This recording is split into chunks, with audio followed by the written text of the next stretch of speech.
Chief Cabinet Secretary Musalia Mudavadi has sent a strong warning to all principal secretaries that the government of President Ruto will not allow laxity and laziness in performance of their duties. Musalia has demanded unrivalled efficiency and commitment from each principal secretary as he seeks to consolidate synergy of various ministries to enable President Ruto deliver on his pre-election promises. And as a reporter Henry turned in our files, all the principal secretaries have signed performance contracts that will commit them to delivering on their mandate.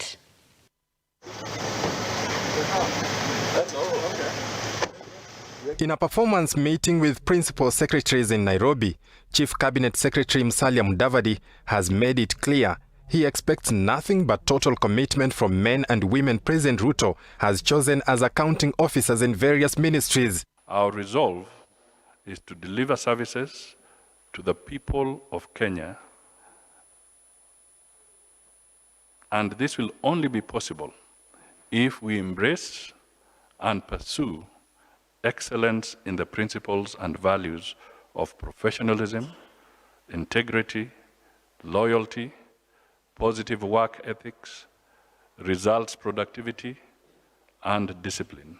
While underscoring the critical role the principal secretaries play in President Ruto's delivery on his manifesto, Musalia has demanded a working synergy among various ministries to drive a unified development agenda. Conflicts in organizations is a key indicator of lack of discipline and of unity of purpose, which ultimately leads to institutional failure.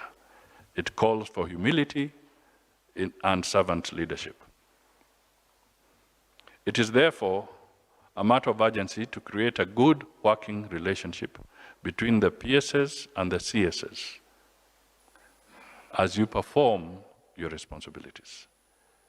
Instances in the past where disrespect and lack of teamwork between CSs and PSs will not be tolerated.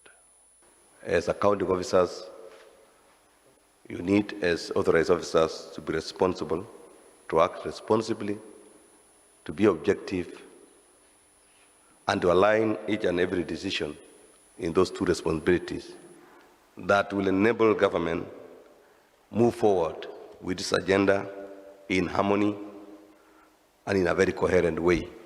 Past regimes have seen the procurement and service areas in various ministries subjected to unethical behavior, including well-orchestrated corruption.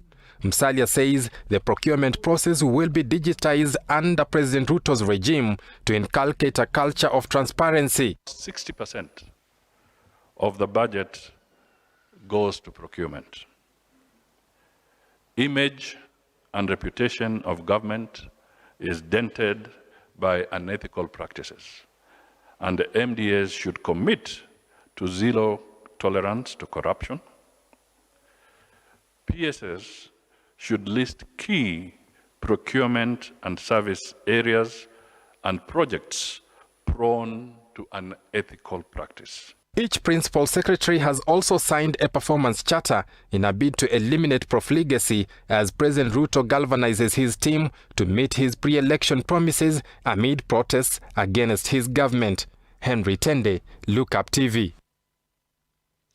President William Ruto has